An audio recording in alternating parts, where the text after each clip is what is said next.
अपनी इच्छा से और अपने सपने पूरे करने के लिए तो सभी मेहनत करते हैं, और अपनी जान जब संकट में हो तब भी इंसान जी तोड़ कोशिश करता है उस मुसीबत से बाहर निकलने की।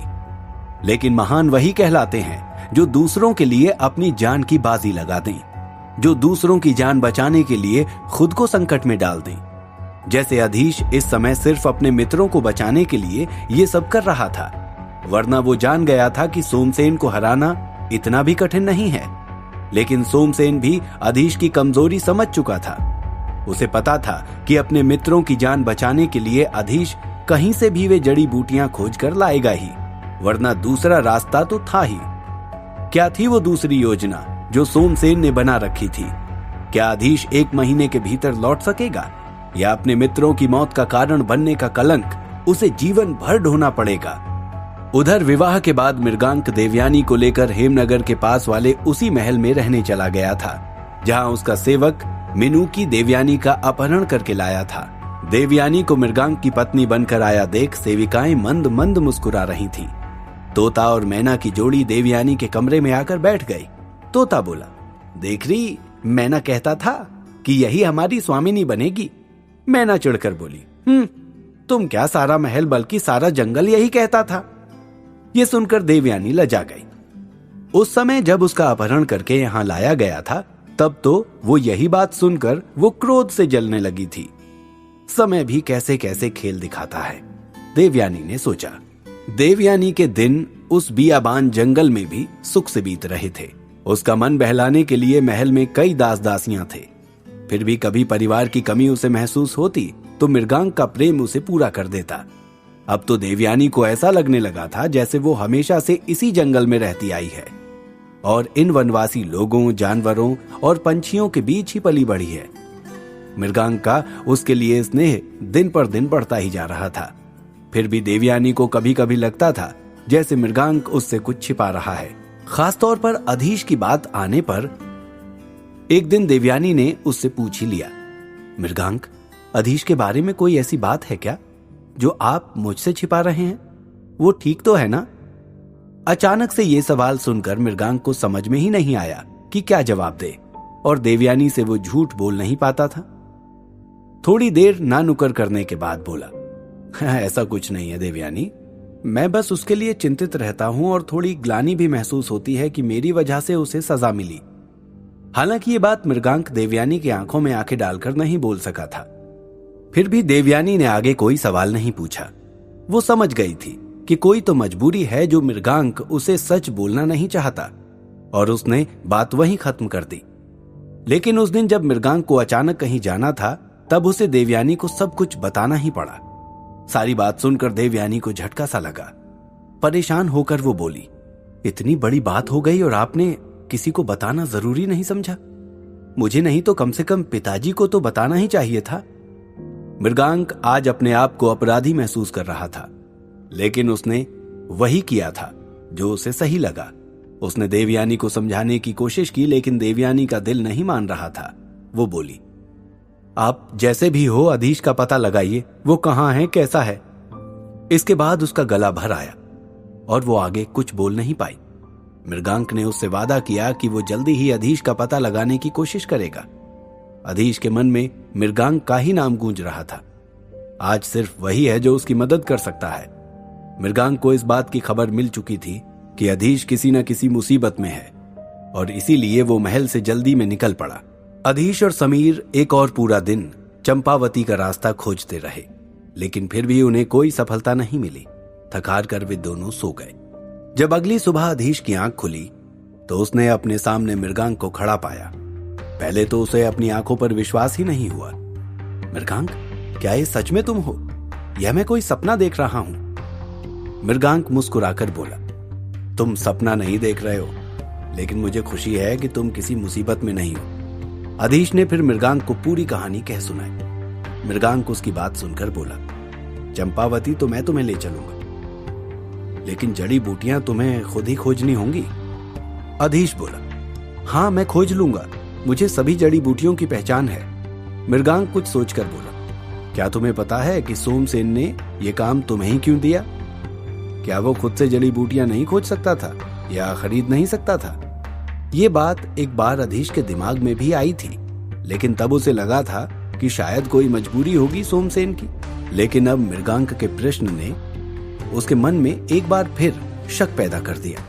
चकित होकर उसने कहा, ये तो मैंने भी सोचा था, लेकिन इस बात का कोई संतोषजनक उत्तर मैं खोज नहीं सका। क्या बात है मृगांक, क्या तुम जानते हो? मृगांक बोला, हाँ मैं जानता हूं, क्योंकि ये कोई दुर्लभ जड़ी बूटी नहीं है, आसानी से किसी भी बड़े वैद्य के पास भी मिल जाती है।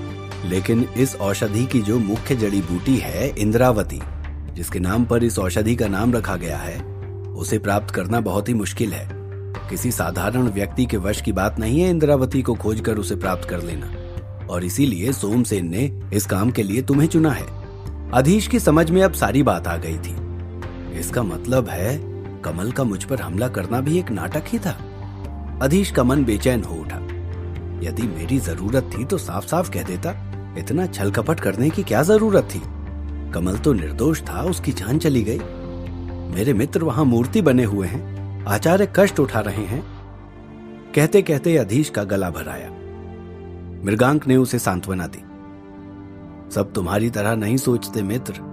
अच्छा अब चलो, मैं तुम्हें चंपावती पहुंचा दूं, फिर मुझे घर भी लौटना है, देवयानी चिंतित होगी। इस सब उथल पुथल के बीच अधीश अपनी बहन के बारे में पूछना भूल ही गया था। उसने मृगांक से जब पूछा तो मृगांक ने बताया कि देवयानी बिल्कुल स्वस्थ और प्रसन्न है, लेकिन मुझे तुम्हारे बारे में उसे सब कुछ बताना पड़ा। तुम तो उसकी जिद जानते ही हो अधीश। अधीश ने जवाब दिया, हाँ मैं समझता हूं मृगांक, इसमें तुम्हारी गलती नहीं है। जल्दी ही मृगांक ने अधीश और समीर को चंपावती पहुंचा दिया। वहां पहुंचकर एक व्यापारी से सभी जड़ी बूटियां खरीद ली। संयोग से वही मंदार में भी जड़ी बूटियां भेजता था। इसके बाद सिर्फ एक चीज रह गई थी, इंद्रावती नाम की एक जड़, जिसके बारे में मृगांक ने अधीश को सावधान कर दिया था। देखो अधीश, आज से 5 दिन बाद अमावस्या है। अमावस्या की आधी रात को जब पुष्य नक्षत्र आएगा, तुम्हें जंगल के बीचों बीच बने उस पेड़ के पास जाना होगा। पूरी विधि से उस पेड़ की जड़ की पूजा करने के बाद जड़ी खोद लेना। नक्षत्रों की गणना करना तो तुम्हें आता ही होगा। अधीश ने हाँ में सिर हिलाया। हाँ, मुझे मंदार में सिखाया गया था, लेकिन इस कार्य में तो मुझे कोई कठिनाई नजर नहीं आती। मृगांक ने कहा, वैसे तो ये काम कठिन नहीं है, लेकिन तुम्हें खुद पर पूरा भरोसा रखना होगा। ये जड़ी मन की शक्ति से जुड़ी हुई है, इसीलिए ये परीक्षा भी लेती है। एक भी विधि गलत हुई तो तुम हमेशा के लिए उस पेड़ की जड़ में समा जाओगे। जब सफलतापूर्वक जड़ी खोद कर निकाल लोगे तो लौटते समय ध्यान सिर्फ अपने आप पर रखना। तुम्हें तरह तरह के भ्रम होंगे। यदि तुमने उस भ्रम या किसी आवाज पर ध्यान देकर पीछे मुड़कर देखा तो वो भ्रम तुम्हें निगल जाएगा। अधीश ध्यान से मृगांक की बात सुन रहा था। इसके बाद मृगांक बोला, हाँ और एक और बात, इस पूरे समय तुम्हें मौन रहना होगा। यदि तुम्हारे मुंह से एक भी आवाज निकली तो तत्काल तुम्हारी मृत्यु हो जाएगी। ये सुनकर समीर के चेहरे का तो रंग ही उड़ गया। समीर को देखकर अधीश को हंसी आ गई। वो बोला, ये मौन रहने वाला नियम शायद मेरा मित्र पालन न कर पाए। उसे तो पेड़ पौधे, जंगल, हवा सबसे बातें करने की आदत है। अधीश की बात सुनकर मृगांक हंस पड़ा और समीर झेप गया। फिर मृगांक ने विदा मांगते हुए कहा, अच्छा अधीश, अब मैं चलता हूं। तुम तरंगम वापस पहुंचकर संदेश भेजना। मुझे तुम पर पूरा भरोसा है, तुम जरूर सफल होगे। इतना कहकर मृगांक चला गया। अधीश और समीर वहीं रहकर अमावस्या की प्रतीक्षा करने लगे। तब तक के लिए उन्होंने एक धर्मशाला में अपना पड़ाव डाल लिया। आज 3 दिन के बाद दोनों को अच्छा भोजन नसीब हुआ था। भोजन करके समीर तुरंत ही घोड़े बेचकर सो गया और अधीश नगर में भ्रमण के लिए निकल पड़ा। अमावस्या के दिन सुबह से ही दोनों मौन रहने का अभ्यास कर रहे थे। अधीश ने समीर को बहुत रोका कि उसे साथ चलने की जरूरत नहीं है, वो अकेला ही सारा काम कर लेगा, लेकिन समीर नहीं माना। पूजा की सारी सामग्री पहले ही लेकर रख ली गई थी। अब रात होने का इंतजार था। जैसे ही अंधेरा हुआ वे दोनों जंगलों के लिए निकल पड़े। अधीश के हाथ में पूजा की सामग्री और समीर के हाथ में एक छोटी मशाल थी। जंगल वाकई बहुत घना और डरावना था। समीर को लग रहा था कि काम होने से पहले ही कोई जंगली जानवर उन्हें अपना शिकार न बना ले, लेकिन ऐसा कुछ नहीं हुआ। 1-2 चमगादड़ों और सियारों के अलावा जो रात में ही शिकार पर निकलते थे, उन्हें और कोई जानवर नहीं मिला और समीर के हाथ में जलती मशाल देखकर उन जानवरों ने भी पास आने की कोशिश नहीं की। आधी रात होने से पहले ही वे दोनों उस पेड़ के पास पहुंच गए। मृगांक ने उसकी पहचान पहले ही समझा दी थी। पेड़ को देखकर अधीश ने सोचा, कितना शांत और साधारण पेड़ है, बिल्कुल दूसरे पेड़ों की तरह, लेकिन इसके गुण। ये सोचकर उसने पेड़ के सामने हाथ जोड़कर माथा झुका दिया। उसे प्रणाम करते देख समीर ने भी जल्दी से प्रणाम कर लिया।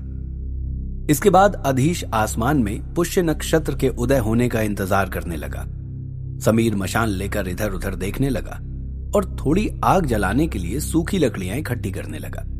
जैसे ही पुष्य नक्षत्र शुरू हुआ, अधीश ने पूजा की विधि शुरू कर दी। समीर खड़ा खड़ा उसे ध्यान से देख रहा था।